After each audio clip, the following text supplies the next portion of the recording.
ഇന്ന് പെന്തക്കുസ്ത തിരുനാൾ ദിവസമാണ്. പെന്തക്കുസ്ത എന്ന് പറയുമ്പോൾ അതിന് പ്രത്യേകതയുണ്ട്.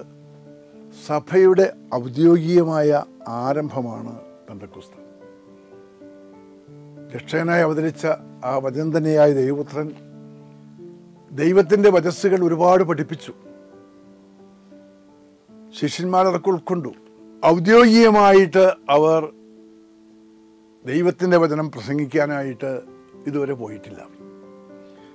ആ പോകുന്ന ദിവസമാണ് ഒരു വിധത്തിൽ പറഞ്ഞാൽ പെന്തക്കുസ്ത തിരുനാൾ ദിവസം. ശിഷ്യന്മാരും മാതാവും എല്ലാം ഒരുമിച്ച് കൂടിയിരിക്കുന്ന പ്രാർത്ഥിച്ചുകൊണ്ടിരിക്കുന്ന ആ വേളയിൽ പരിശുദ്ധാത്മാവ് എഴുന്നള്ളി വരുന്നു. അത് പ്രത്യേക രീതിയിലാണ്. ഒരു കൊടുങ്കാറ്റടിക്കുന്ന അനുഭവം. തീനാവുകളുടെ രൂപത്തിൽ അഗ്നി അവരുടെയൊക്കെ തലയിൽ ശിരസിൽ വന്ന് കയറുന്നുണ്ട്. എല്ലാവർക്കും അത്ഭുതം എന്താണ്? ശബ്ദവും ബഹളവും കേട്ട് ഒരുപാട് ആളുകൾ ഓടിക്കൂടുന്നുണ്ട്. ഇതെല്ലാം കഴിഞ്ഞപ്പോൾ ശിഷ്യന്മാർ പുതിയ മനുഷ്യരായ ഒരു അനുഭവത്തോടു കൂടി ആ ഹാളിൽ നിറങ്ങുകയാണ്. തടിച്ചുകൂടിയിരുന്ന ജനങ്ങൾ. പത്രോസിന് അടങ്ങി നിൽക്കാൻ പറ്റുന്നില്ല. വചനം പ്രഘോഷിക്കണം. വളരെ ഉറക്കെ തന്നെ ചങ്കൂറ്റത്തോടുകൂടി പത്രോസ് വചനം പ്രഘോഷിക്കുകയാണ്. കർത്താവിനെ തള്ളിപ്പറഞ്ഞവനാണ് ഒരു വശത്ത്. പക്ഷെ അതൊക്കെ മാറി.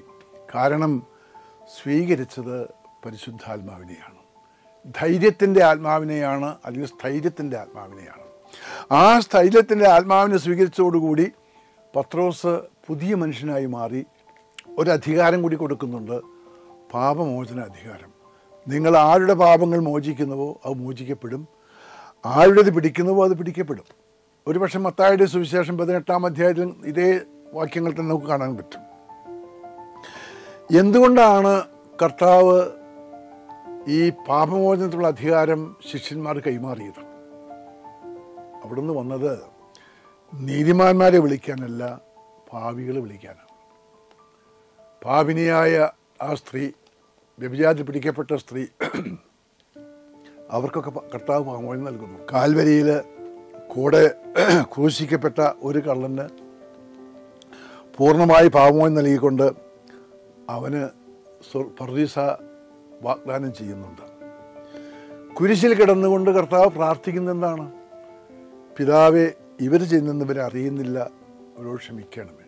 കാരണം പൂർണ്ണമായി ക്ഷമിക്കാൻ വേണ്ടിയാണ്, രമ്യപ്പെടുത്താൻ വേണ്ടിയാണ് കർത്താവ് വന്നെങ്കിൽ തന്നെ പീഡിപ്പിക്കുന്നവരെ കൂടി നോക്കിക്കൊണ്ട് ഞാൻ ക്ഷമിച്ചിരിക്കുന്നു, പിതാവേ ഇവരോട് ക്ഷമിക്കണമെന്ന് പ്രാർത്ഥിച്ചില്ലായിരുന്നെങ്കിൽ കർത്താവിൻ്റെ കുരിശുമരണം വൃഥാവിലാകുമായിരുന്നു. അതുകൊണ്ടാണ് കർത്താവ് പ്രാർത്ഥിച്ചത്. കാരണം ഞാൻ വന്നിരിക്കുന്നത് എല്ലാവരെയും രക്ഷിക്കാനാണ്, എല്ലാവർക്കും പാപമോചനം നൽകാൻ വേണ്ടിയാണ്. ഇതിനെയൊക്കെ ഫരിസേയർ ചോദ്യം ചെയ്യുന്നുണ്ട്. എന്തുകൊണ്ടാണ് ഇവന് പാപമോചനം നൽകാൻ അധികാരം ഇതാര് കൊടുത്തു? ഒരുപക്ഷെ ഇന്നും ആ ചോദ്യങ്ങളൊക്കെ തുടരുന്നതായി നമുക്ക് കാണാൻ പറ്റും. പക്ഷെ കാർഡിനൽ ന്യൂമാൻ, അദ്ദേഹം ആംഗ്ലിക്കനായിരുന്നു, പിന്നീടാണ് കത്തോലിക്ക സഭയിൽ ചേർന്നത്, മെത്രാനായത്, അതോടൊപ്പം തന്നെ കർദിനാളായത്. അദ്ദേഹം കത്തോലിക്ക സഭയിലേക്ക് വരുമ്പോൾ തന്നെ പറയുന്ന സുന്ദരമായൊരു വാക്യം, കർത്താവിൻ്റെ നാമത്തിൽ പാപമോചനം നൽകുന്നു, പാപമോചനം സ്വീകരിക്കുന്നുവെന്ന് എനിക്ക് കത്തോലിക്ക സഭയിൽ കേൾക്കാൻ പറ്റി. അതുകൊണ്ടാണ് ഞാൻ കത്തോലിക്ക സഭയിൽ ചേരുന്നത്. ശരിയാണ്, മനുഷ്യൻ്റെ മനസ്സിന് ഏറ്റവും അധികം ആവശ്യം പാപമോചനം ലഭിക്കുക എന്നുള്ളതാണ്. ശബരിമലയ്ക്ക് പോകുന്നുണ്ട് മനുഷ്യർ, മലയാറ്റൂർ കയറുന്നുണ്ട്. പക്ഷെ അവിടെയൊന്നും നിൻ്റെ പാപങ്ങൾ ക്ഷമിക്കപ്പെട്ടിരിക്കുന്നുള്ളത് കേൾക്കാൻ പറ്റുന്നില്ല. എൻ്റെ ഭാഗത്തു നിന്നുള്ള പ്രായശ്ചിത്തം, പരിഹാരം ഞാൻ അനുഷ്ഠിക്കുന്നു. അത് സ്വീകരിച്ചോ ഇല്ലയോ എനിക്കറിയില്ല. പക്ഷേ ഈ കുമ്പസാര വേദിയിൽ നടക്കുന്ന എന്താണ്?